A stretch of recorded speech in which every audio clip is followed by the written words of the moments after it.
Assalamualaikum warahmatullahi wabarakatuh. Selamat pagi, siang, sore, malam. Saat ini jam 7.40 di tanggal 18 Juli 2023. Mudah-mudahan audionya nggak error nih teman-teman.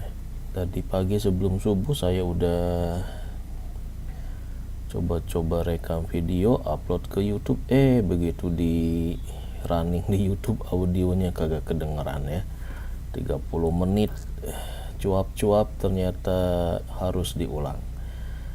Kita ngulang aja, meskipun nanti jadi random pembahasannya, ngalor ngidul aja ya. Kita akan bahas tentang masih pertemaan di hunting dividen ya. Kemarin saya lihat status di Facebook ya. Nah, ini dia. Serba-serbi dividen 2023, siapa yang paling untung, siapa yang paling buntung katanya ya. Jadi di sini diulas review selama kurun waktu semester 1 2023 ini siapa saja saham-saham yang sekiranya bisa kita gadang-gadang buat target nabung saham, atau mungkin jangan nabung saham, berkebun saham gitu ya. Berkebun saham itu kenapa? Karena namanya kebun itu kan harus dipiara, harus dipupuk, tanahnya juga harus yang subur, nggak sembarangan gitu. Jadi saham pun nggak boleh sembarangan kita miaranya, biar nanti hasil dari panenannya itu produktivitasnya bisa berbuah 3 bulan sekali, bisa sering gitulah. Nah, saham juga mungkin seperti itu konsepnya ya. Kita berkebun saham nih, bagus juga nih. Nah, ini info dari Stockbit, bisa teman-teman kalau yang pakai Stockbit mungkin dapat kiriman review-review seperti ini. Ini adalah recap summary dari aktivitas saham-saham yang ada di bursa. Jadi memasuki bulan Juli, musim pembagian dividen sudah hampir usai. Nah, jadi mayoritas emiten itu bagi dividennya di semester 1. Jadi karena saya baru belajar mengenal dunia investasi saham mulai dari Januari, jadi telat beli sahamnya yang bagi dividen di saat di Kumdet gitu ya. Telat belajar jadi dividen hunter. Jadi ini adalah bekal buat kita remedial di 2004. Pada penutupan bursa ada 470 ya, atau 60% emiten di BEI yang mengumumkan pembagian dividen. Nah, ini teman-teman ya, ini yang menarik ya. Jadi kalau kita belajar yang namanya statistik, belajar namanya peluang ya, Anda taruh duit di perusahaan-perusahaan yang 60 bagi dividen, itu otomatis pasti dapat duit. Jadi probability-nya adalah 100% ada duit yang bisa kita ambil. Kalau ibarat mah kita raja empang gitu ya, kita tahu nih ada satu empang yang ikannya tuh gede-gede banget ya. Kita nggak usah bawa pancingan ya, kita bawa saringan doang, ikan yang gede-gede bakal ketangkep. Nah, BEI ya, Bursa Efek Indonesia, ini adalah empang yang ikannya gede-gede. Kenapa? Karena 60% ya emiten yang membagikan dividen ini total dividennya bisa ratusan triliun. Ikannya kakap. Makanya disebut sebagai harta karun ya, yang nyata. Harta karun itu bukan di gunung, bukan di laut, bukan di mana, tapi di bursa saham, kata Pak LKH. Itu maknanya teman-teman ya. Jadi yang harus dipegang itu bahwa beda dengan usaha yang ada naik ada turun. Kalau kita jualan cilok, hari ini bisa ludes, besok kagak. Jualan es krim misalkan, sekarang laku, ketika musim hujan turun dan sebagainya. Artinya apa? Probabilitasnya itu enggak 100%. Nah, tapi kalau kita ngincer dividen dari perusahaan di bursa ini kayaknya 99,99% nih duitnya itu pasti ada gitu ya. Masalah dalam hidup itu kan problemnya adalah ketidaktahuan kemana duit itu bakal kita ambil, ya nggak? Ada orang jadi pemulung udah dari subuh jalan, dia nggak tahu nih selama perjalanan dia bakal dapat duit atau enggak, atau duitnya ada di mana gitu ya, di langkah keberapa dia bakal dapat duit. Nah itu berarti probabilitasnya kan enggak 100%. Tapi kalau di BEJ nih teman-teman ya, ini probabilitasnya hampir 100%. Kita beli saham katakanlah PTBA, batubara gitu ya, pasti ada dividennya. Kenapa? Ya karena dia perusahaan yang bagus, perusahaan yang blue chip katakanlah, bisnis batubara masih oke. Ya, tinggal nanti kita yang jadi masalah kan bukan tidak ada duitnya gitu, tapi kita salah menentukan waktu kapan harus beli si saham yang bagi dividen itu. Nah ini nih yang sebetulnya ini yang harus kita pahami, bahwa 470 perusahaan yang membagikan dividen di semester 1 dan sisanya 40%-nya mungkin ya belum tahu nih. Jadi masih ada peluang nih dari 40% ini bagi dividen di semester 2. Ya katakanlah dari 40% ini peluangnya 50-50, berarti ada 20% yang akan bagi dividen gitu ya di semester 2. Itu yang menurut saya sih menarik ya. Probability kita dapat duit dari triliunan dividen itu sangat besar gitu ya. Jadi kita fokus gimana caranya kecipratan meraih si dividen itu. Nah di sini ya, tim analis Stockbit sudah merangkum ya, mana yang baik mana yang buruk. Ternyata ini ukurannya dividen yield 6%, ini juga akan saya pakai nih untuk hunting berkebun saham gitu ya. Kita cari saham-saham yang dividen yieldnya ya mendekati 6% ini. Kalau kita nggak sanggup ya kita turunkan di 3, 4 atau 5% gitu ya. Karena kalau 6% berarti ini sahamnya yang yang blue chip yang orang banyak nyari juga, jadi harganya mungkin udah tinggi nih. Kemudian yang jadi masalah adalah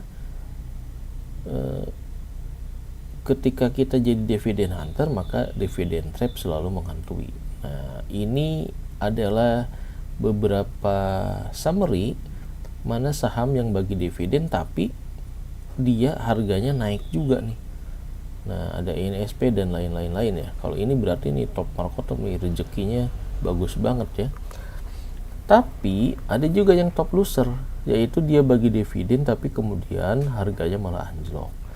Nah ini yang bisa jadi peluang. Ada ITMG, ada Matahari ya. Nah ini yang disebut yang mayoritas yang saya alami di semester 1 ini di sini kena dividen trap. Dividen yieldnya tinggi tapi ternyata perubahan harganya ketika beli di cum-date setelah ex-date dia nyungsep ya. Jadi di sini ya dua kondisi. Kita mau hunting yang mana di 2024? Tentu saya nggak akan ngambil yang atas dong. Kenapa? Karena harganya udah naik. Justru peluang itu ada di yang bawah ya. Ketika dia rajin ngasih dividen tapi harganya justru turun ya. Ini justru peluangnya ada di sini, di Matahari, ITMG dan lain-lain. Oke.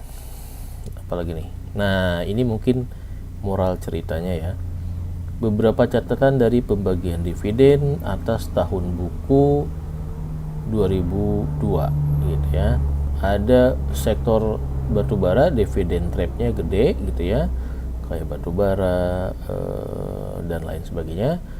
Kemudian tapi ada return yang fantastik dari perbankan, NSP dan Bank Niaga ini ya, dan lain-lain lah ya.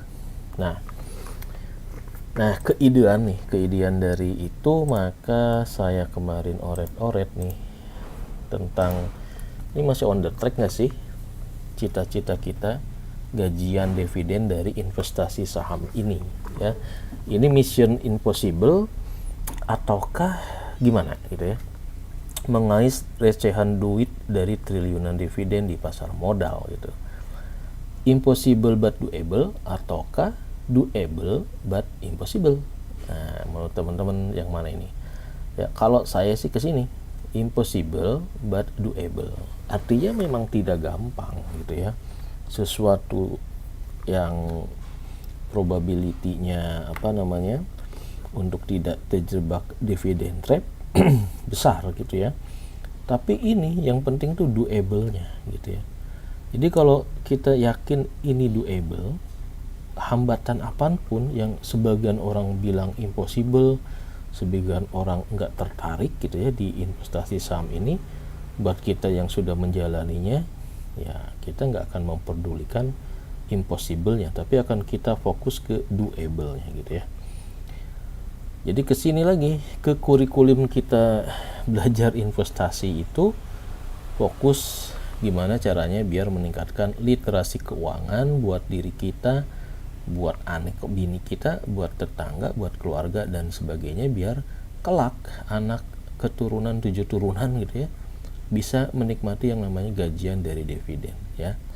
Dan kalau ntar kita punya cucu jadi engkong, nah yang diajarin ke cucu itu sejak bayi nih, ngajarin gini, tong ya, kalau punya duit jangan jajan cilok mulu, mending beliin saham. Nah gitu, engkong tahu saham-saham yang ngasih dividen gede tong gitu ya. Cita-citanya begitulah ya, biar nanti kita, anak cucu kita, keluarga kita jadi generasi yang financial freedom gitu ya, tidak terikat oleh waktu tempat dalam mencari rezekinya. Nah ini balik lagi, kita akan selalu berpatokan kepada kurikulum literasi keuangan ini, belajar untuk mengenal saham, menyeleksi saham. Sementara saya fokus di saham-saham yang ada label syariahnya dulu gitu ya dalam menabung saham ini. Kemudian nanti di Q1, Q2, Q3, nah ketiga mungkin ini udah mulai spesifik nih, udah mulai terpetakan, oh kira-kira dari perjalanan 6 bulan di awal saya harus mulai nabung atau berkebun saham di emiten saham-saham yang mana gitu ya.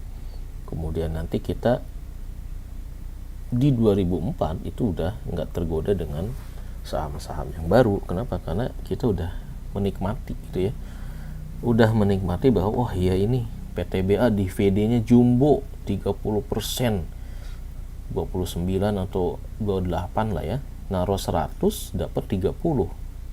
Coba bayangkan ya, dalam sehari itu atau dalam sebulan udah dapat 30 atau 20% ya. Nah yang penting balik lagi ke sini teman-teman ya, selalu semangat, selalu berikhtiar untuk melakukan do your own research ya. Makin diulik, makin diteliti, makin dieksplorasi, maka nanti kita bakal hakul yakin bahwa pilihan investasi kita di satu saham itu tidak akan tergoyahkan walaupun harganya roller coaster gitu ya.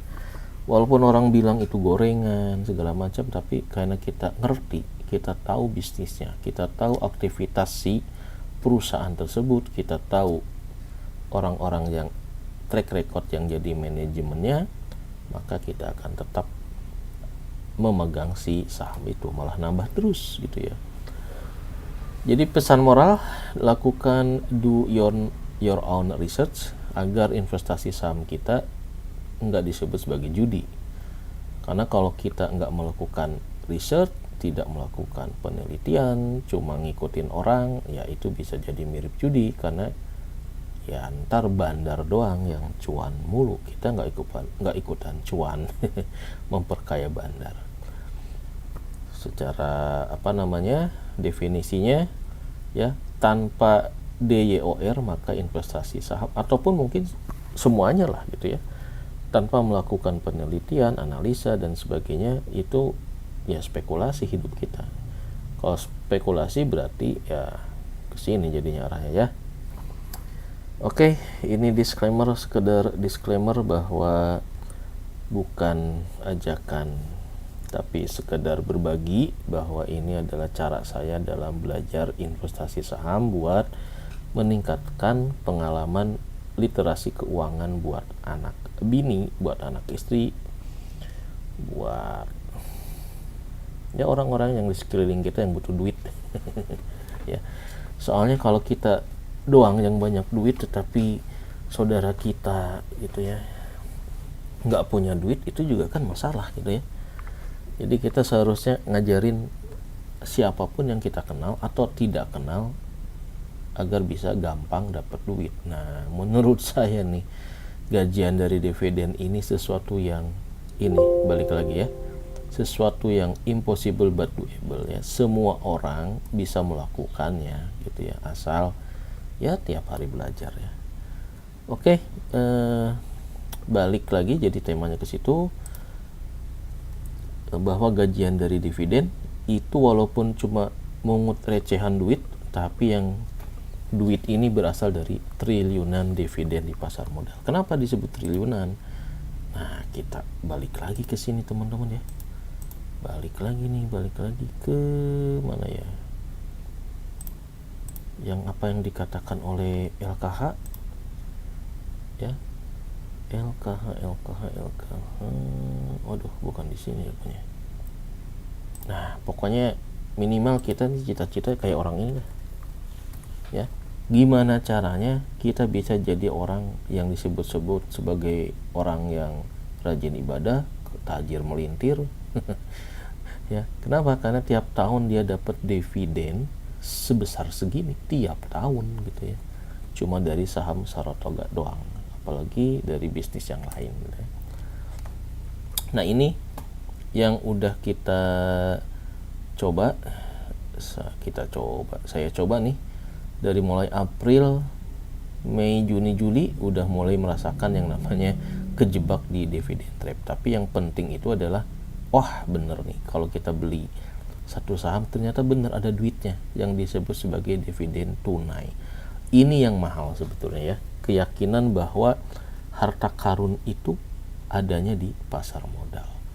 Tidak semua orang yakin bahwa harta karun itu ada di pasar modal. Itu adalah inti ceritanya sih ya. Nah, jadi nanti ke depan gajian dividen itu bukan buat diri kita sendiri, tapi juga bukan proyek besar buat anak cucu kita, biar tiap tahun dia tahu nih ya, belajar caranya mengutin dividen di kebun saham kita gitu ya. Oke, itu sebagai alasan kenapa kita harus harus fokus dalam melakukan apa yang akan kita lakukan gitu ya.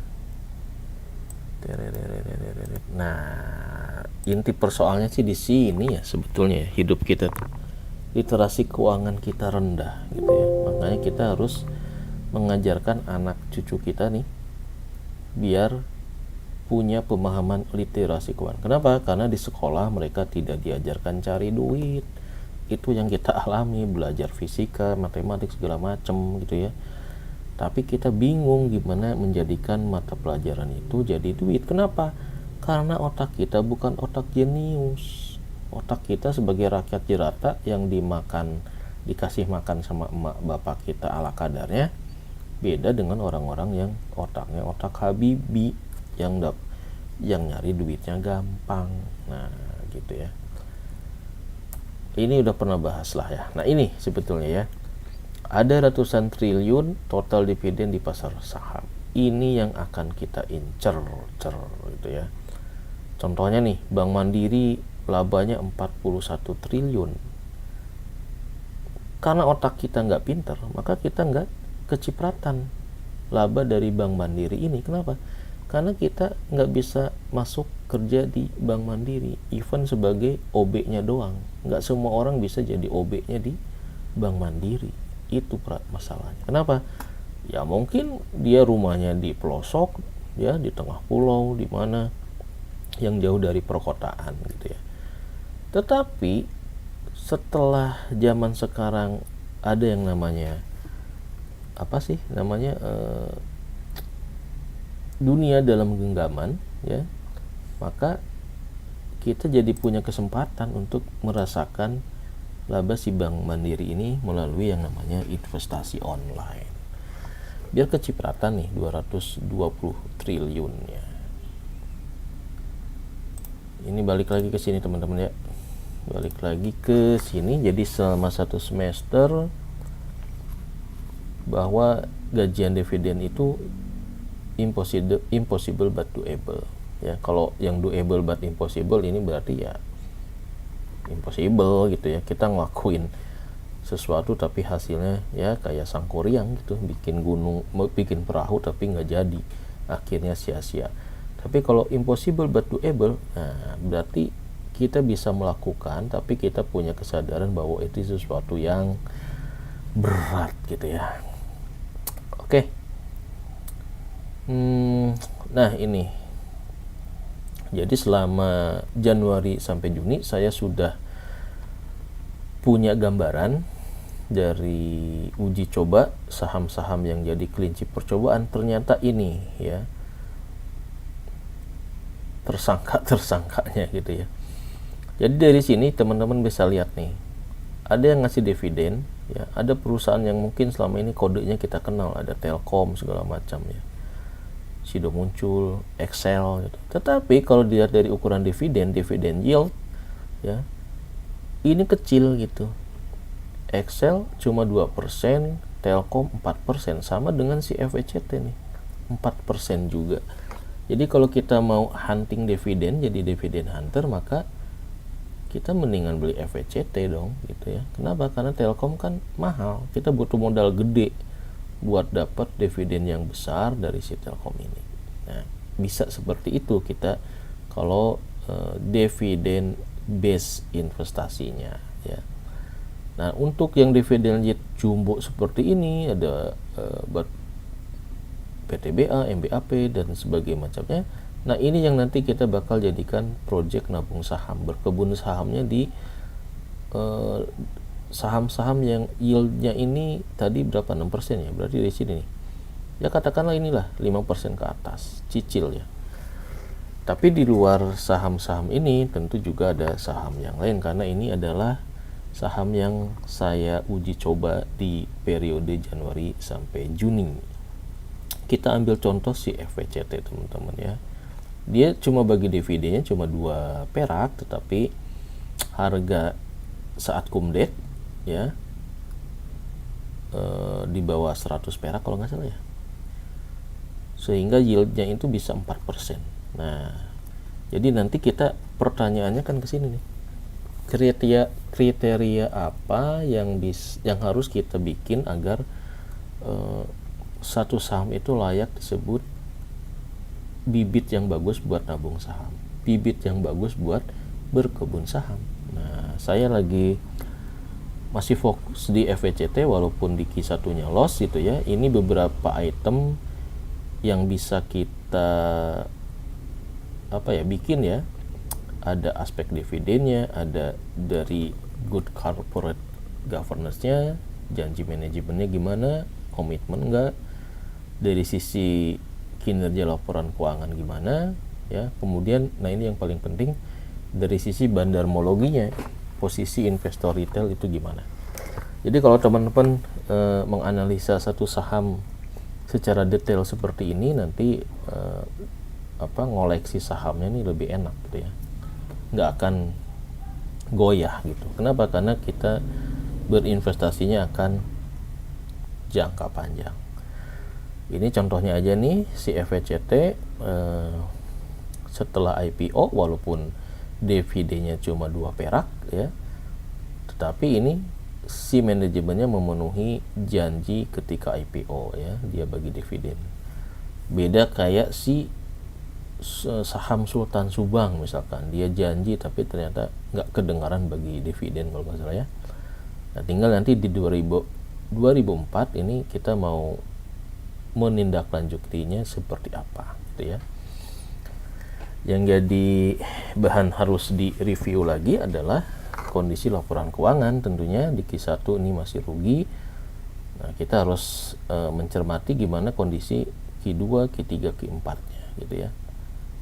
Kemudian dari sisi investor retail, nah ini yang menarik bahwa si FECT ini kondisi investor retailnya ini makin turun. Nah, ini makin enak nih kalau makin sedikit yang memiliki FECT, artinya sisa sahamnya mulai dikoleksi oleh si bandar gitu ya. Itu sekedar cara untuk melakukan yang namanya do your own research gitu ya. Jadi nanti teman-teman bisa cari, melakukan seperti ini nih ya, main di Excel, mencari informasi tentang si pemegang saham dari satu saham yang kita akan koleksi. Ini data-data yang sangat bisa sangat penting juga gitu ya. Kita lihat sejak IPO si FECT ini IPO-nya 20% ya. Ketika IPO pemegang retail, investor retail ada 6.000 ya. 6.000, ada IPO hunter nih ngumpul di sini semua nih. Setelah seminggu 2 minggu mereka cabut, turun segini. Ketika bandar sudah mulai meng-ARB-kan, turun lagi sampai di sekarang posisinya di 3.900. Nah, berarti yang 3.900 ini adalah para nyangkuters kayak saya gitu ya, yang terpaksa jadi investor jangka panjang. Oke, balik lagi ke sini ya. Jadi kriteria untuk menentukan satu saham itu layak kita tambah, layak untuk di average down atau enggak, kira-kira seperti ini. Average down. Nah, ini item-item seperti aspek manajemen ya, apakah dia punya komitmen tinggi atau enggak, juga perlu teman-teman catat gitu ya. Si FECT ini berkomitmen ketika IPO bagi dividen, dan ternyata benar dia bagi sebesar 2 perak atas pembukuan 2002. Nah, nanti kita lihat di 2023 ya, kinerja setahunnya apakah lebih baik atau lebih buruk dari 2022. Nah, itu yang nanti bisa kita lakukan, apakah si saham itu bakal layak atau enggak. Nah, nanti kita seleksi lagi nih, karena saya juga hold si personal Alhidayah, nanti kita explore lagi nih seperti itu ya. Dividennya cuma setengah perak ya, nggak apa-apa, yang penting dia bagi dividen, artinya dia masih ada keuntungan kan. Kemudian dari sisi retail, nah, seperti ini juga sama, malah di Mei naik kayak ini 557, oh turun nih. Nah, nanti di Juni nggak tahu nih berapa, coba kita cek ya di si pada. Teman-teman bisa lihat di sisi, kalau pakai Stockbit atau lain mungkin di sisi sini report nih, laporan penggunaan, laporan bulanan registrasi. Nah, ini dia, apakah masih 6.000 atau udah turun lagi. Wih, this month, wish, waduh, hebat ini. Cuma 16 orang yang cabut dari saham pada. Masih 6.000 ternyata nih. Masih banyak yang nangkring di situ rupanya ya. Pada 607. Wih. Nah, nanti kita tambah nih di Juni, ternyata masih di level 6.000. Mungkin nanti di Juli nih, karena si pada ini nyungsep, saya yakin banyak yang cabut ini. Banyak yang cut loss nih. Kenapa? Nah, karena kemarin udah kita bahas si personel Alhidayah ini nanti lock up periodnya selesai, makanya nih banyak yang ngikutin bandar cut loss ya di sini. Oke, balik lagi ke tadi, ke kriteria gimana caranya dalam memilih saham untuk berkebun dividen ya. Nanti fokus ke sini teman-teman nih. Ke yang dividen yield-nya tinggi. Nah, cuma yang dimasalahkan ini data historis yang bagi dividen di Januari sampai Juni.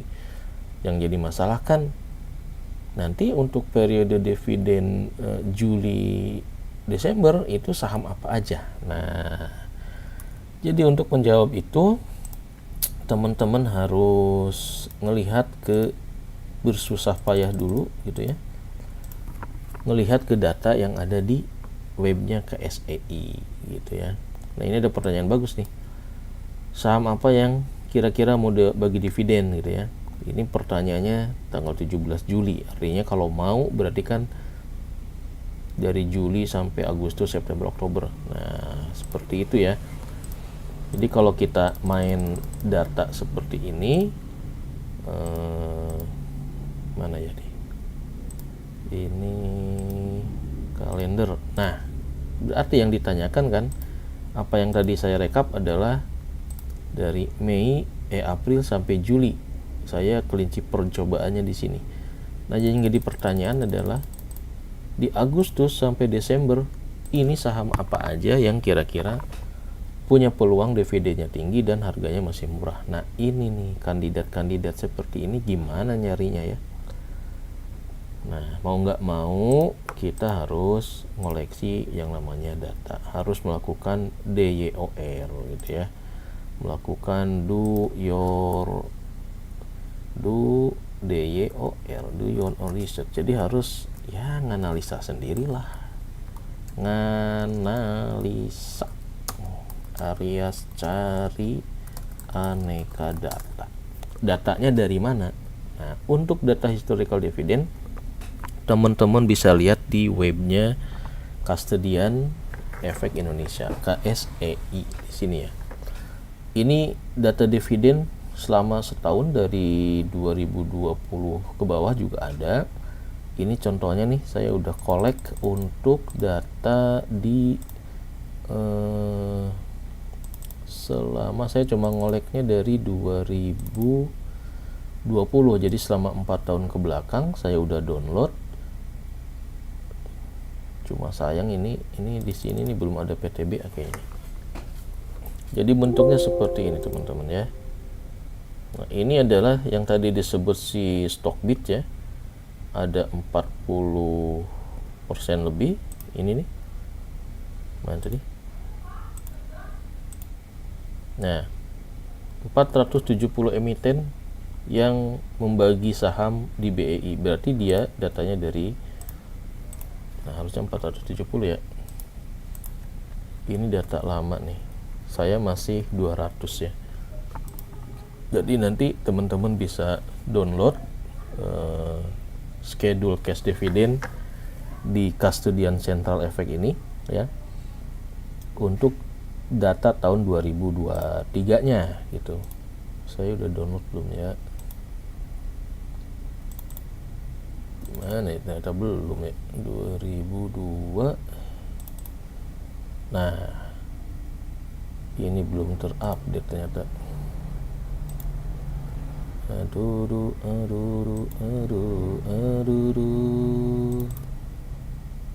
Oh, ini nih udah teman-teman nih. Kalau nggak salah sih udah nih. Data KSSI. Nah, ini kita cek ya.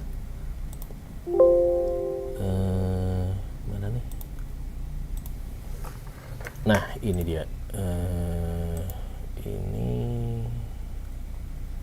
kita cari PTBA yang terakhir saya dapat dividennya. Nah, ini udah masuk.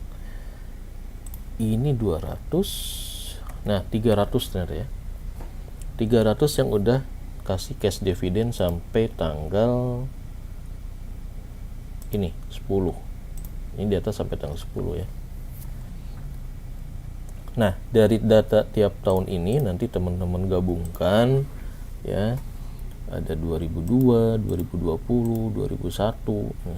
Nah, tinggal nanti gabungkan menjadi satu bentuk file biar bisa kita gampang analisanya nih ya. Kita cek dulu nih. Ini saya 2022 itu sampai 110 di Bukit Asam. Enggak ding. Sampai Cem ya. Coba Nah, terakhir saya update baru di sini, berarti saya harus nambah ke sini nih nanti ya. Filenya harus saya update karena si PTBA belum nongol. Oke, jadi nanti teman-teman bisa koleksi datanya dari web ke custodian tersebut di download cuma satu sheet saja kok. 2022, 2023, 2000 terserah mau sampai berapa tahun miaranya ya. Tapi saya cuma miara 4 tahun aja sampai 2020. Ya, nanti disatukan filenya. Ketika udah disatukan tinggal bisa dianalisa nih. Ya. Ini ada price. Ini adalah harga yang kita ambil dari Stockbit, ini adalah harga downloadnya ya. Jadi dividend yieldnya ini bukan berdasarkan harga closing di Kumdet, makanya kayak PTBA itu beda-beda hitungannya. Karena tiap kita download data Stockbit maka harga price-nya adalah harga bergerak lagi gitu ya.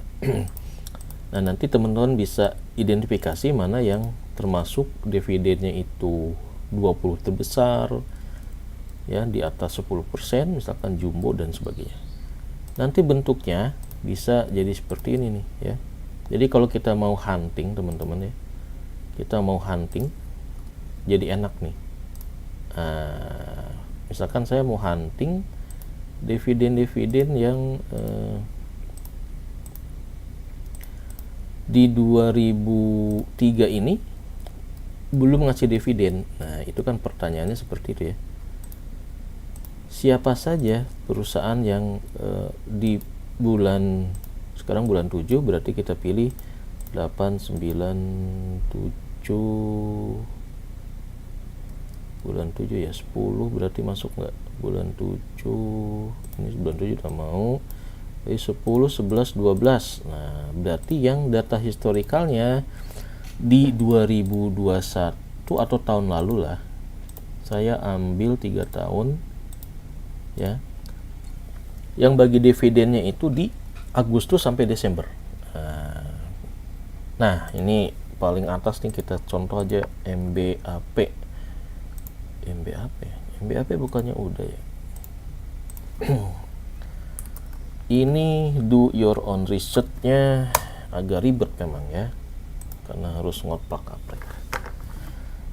Nah, ini lagi ini MBAP Mitra Bara Adi Perkasa 2023 dividen jumbo. Oke, kita fokus ke MBAP nih teman-teman ya. Kita testing ya. Perasaan ini udah bagi dividen di 2023 sih. Saya buka semua periodenya ya. Nah, ini nih ketahuan kan. Jadi MBAP ini udah bagi dividen nih di sini teman-teman ya.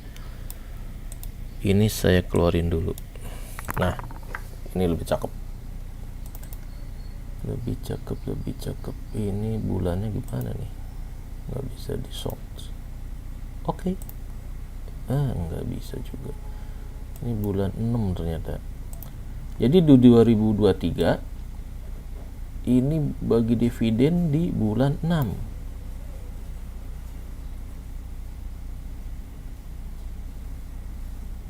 Tetapi kok ada yang lain? Oh, ini salah nih.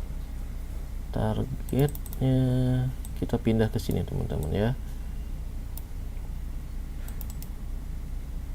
Mungkin ini bagi dividennya 2 kali ini ya. 2022 kita naik ke atas.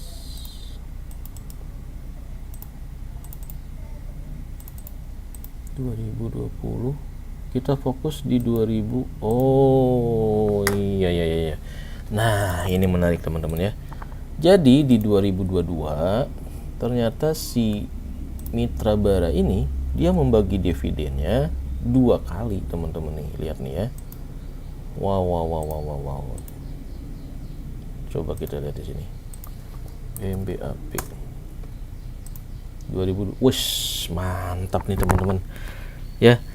Nah, ini contoh nih. Jadi kalau kita udah nangkep seperti ini, nanti kita masukin ke target di sini. Dia baginya tadi di bulan 6 dan bulan 9 ya.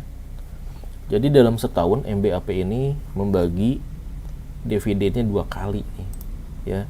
Wow, karena kemarin mungkin batubara kan zaman corona lagi booming ya. Nah, di 2023 ini baru sekali nih. Jadi ada kemungkinan nanti di bulan September mungkin gitu ya bakal ngebagi. Nah, itu kira-kira yang bisa kita masukkan ke sini, MBAP salah satunya.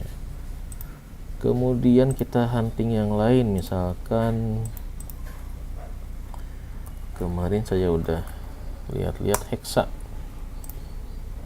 Nah, ini dia Hexa ya, di 2023 nih belum bagi dividen nih, baru 2000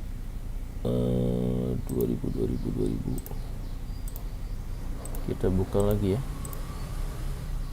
2022 Hexa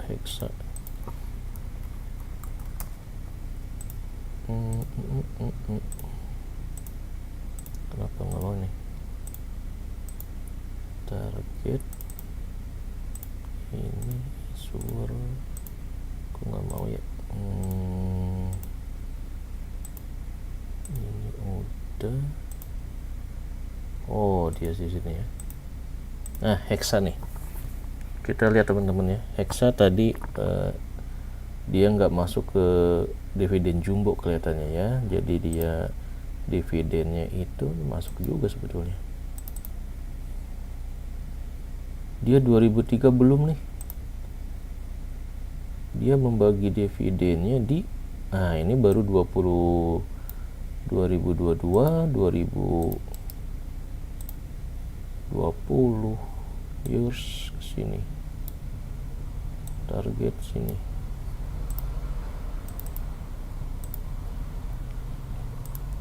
Targetnya kita pindahin ke N. Oke, dapat nih teman-teman ya. Jadi Hexindo Adi Perkasa ini secara historis bagi dividennya dibuka di bulan 9. Dapat lagi. Oke. Jadi udah dapat nih 2 data yang akan bagi dividen di bulan Desember.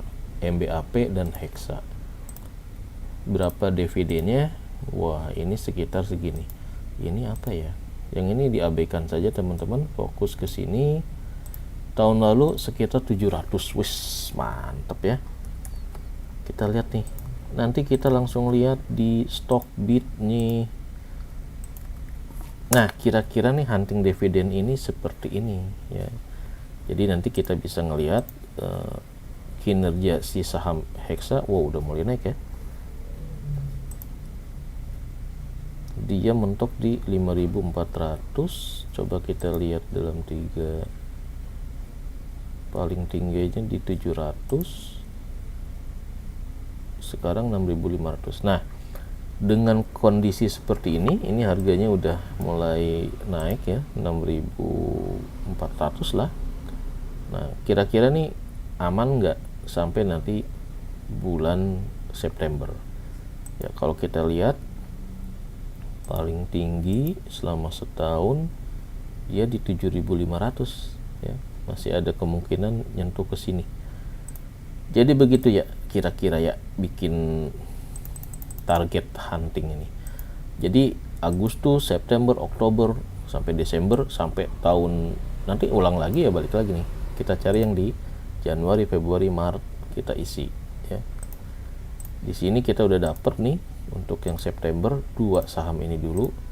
Cuma proses untuk mencari ini ya teman-teman harus ngoleksi data dividen dari KSEI ya. Dari 2003 apa, 2002 mana, 2020 sekitar 300 raw, 300 data dikali 4 tahun berarti ya 1000 data lah. Itulah yang dimaksud dengan do your own research ya. Nih. 1190 data dividen yang kita piara selama 4 tahun. Oke. Jadi nanti ke sini kita bisa fokus mana yang akan kita koleksi nih. PTBA berarti kita harus mulai nyicil gitu ya. PTBA kan kemarin di sini nih di Juni. Berarti kita mulai ngoleksi mungkin 4, 5 atau 6 bulan sebelum cum date-nya si PTBA. Nanti di sini ada actionnya sih harusnya ya. Action mulai berkebun sahamnya. Nah gitu ya, karena kita kan nggak mungkin duitnya beli semua saham, jadi harus roll over gitu ya, beli di sini ntar dividennya beliin gitu aja, jadi akan bertambah terus ya. Jadi dividen yang kita terima akan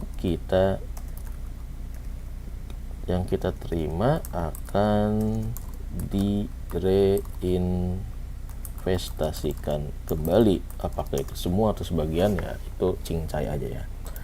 Jadi prinsipnya balik lagi ke sini ya,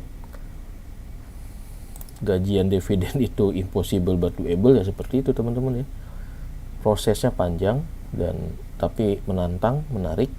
Daripada kita bengong-bengong, mendingan kita hunting dividen yang bisa bikin kita terbebas dari mencari rezeki yang terikat waktu gitu ya. Demikian kira-kira bahasan gimana caranya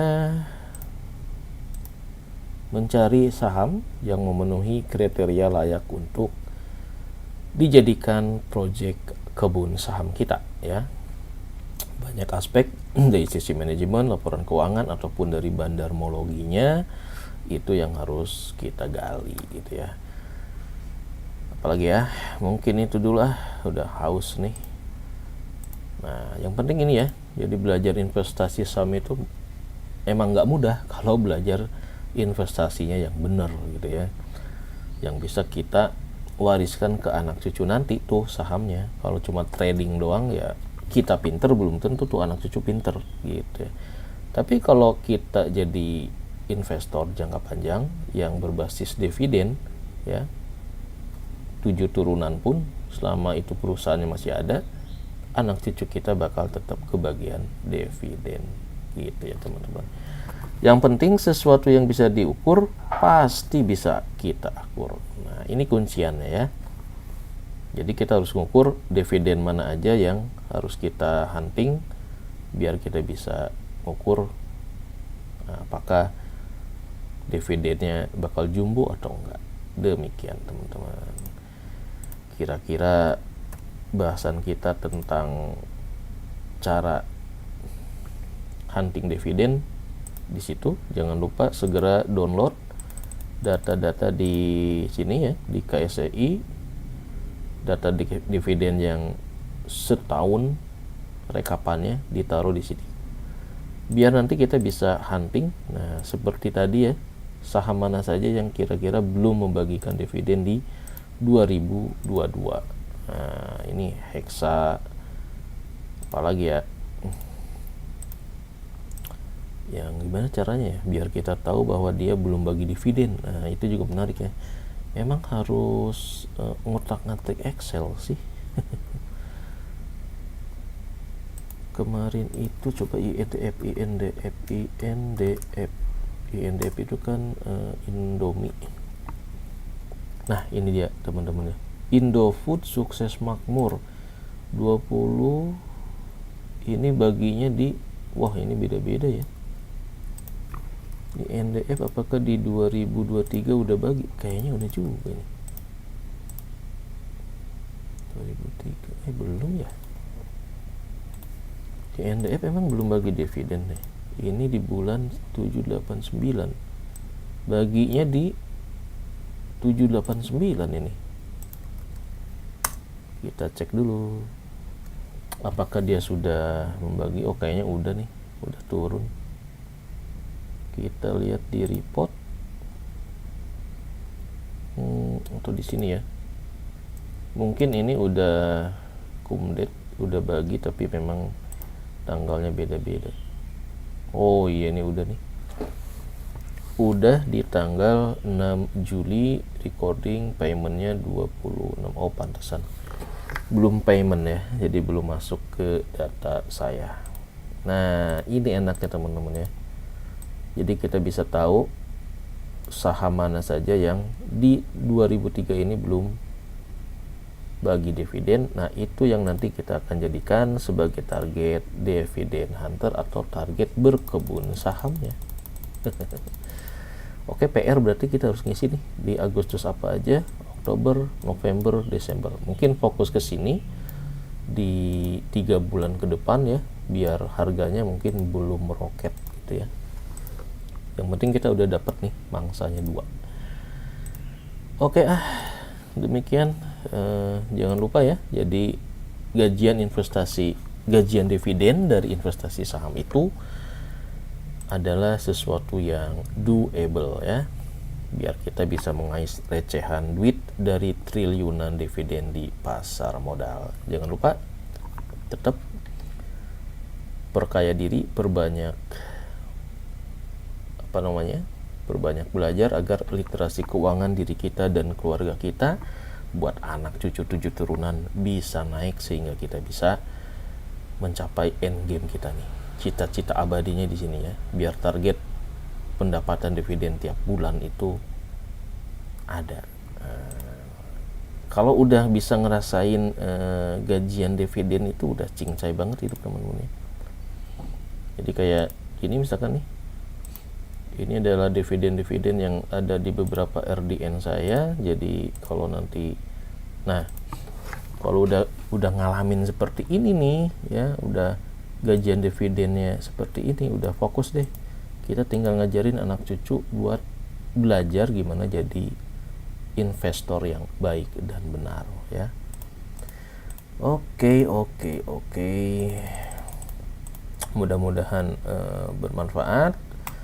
Nah ini dividen-dividen yang ada di rekening anak-anak saya nih ya. Jadi dari 5 RDN ini, meskipun ini masih di bawah pengamat ya bapaknya yang bertransaksi, tapi minimal mereka mulai disosialisasikan kalau ada uang jajan mendingan beli saham. Nah ini anak saya yang di SMA nih, di akun dia ya, dia udah dapat dividen 2,1 ya. Kemarin kita modalin berapa ya, saya taruh duit di sebenarnya bukan naruh duit sih, pinjem KTP dia. Jadi nanti kalau anak-anak udah ngerti, oh ternyata ada ya nyari duit dari yang namanya HP, nyari duit dari dividen yang namanya investasi saham. Nah soundingnya di situ ya. Jadi kita ada interaksi di keluarga untuk sama-sama belajar investasi. Nah ini dari rekening anak-anak saya nih, yang mulai besar itu adalah di bulan, coba ada bulannya nggak nih? Bulan, oh nggak ada bulannya nih. Nah ini di PTBA sih sebetulnya ya, yang kemarin, karena yang lain kan masih belajar ya. Ketika udah 3 bulan kesini, lihat-lihat, baca-baca, cari di YouTube, oh ternyata nih PTBA dividennya jumbo. Nah jadi dari situ saya mulai belajar untuk ikutan. Tetapi walaupun jumbo ternyata ada dividen trapnya. Nah tapi nggak masalah, yang penting dari sini kita jadi tahu nih. Nah, yang tadi saya bilang bahwa kalau bicara statistik, nyari duit ya, yang namanya nyari duit di pasar modal itu level probability-nya adalah 100%. Kenapa? Karena kita beli saham PTBA pasti dividennya dapat sesuai dengan yang diumumkan, itu yang disebut 100% ya. Jadi setelah kita tahu bahwa perusahaan-perusahaan ini bagi dividen. Nah, tinggal yang gede masalah adalah ngatur kapan kita harus mulai ngoleksi si saham itu ya. Jadi buat teman-teman yang masih ngawang-ngawang investasi saham seperti apa, ya seperti inilah roadmapnya ya. Mulai fokus kepada saham-saham yang dividen yieldnya tinggi. Jadi kalau membeli saham ya juga bisa digunakan saham-saham yang dividen yieldnya tinggi gitu ya. Oke, udah lama banget, udah berapa menit ini. Wabillahi taufik wal hidayah, semoga bermanfaat. Mohon maaf jika ada ngolor ngidulnya kepanjangan. Wassalamualaikum.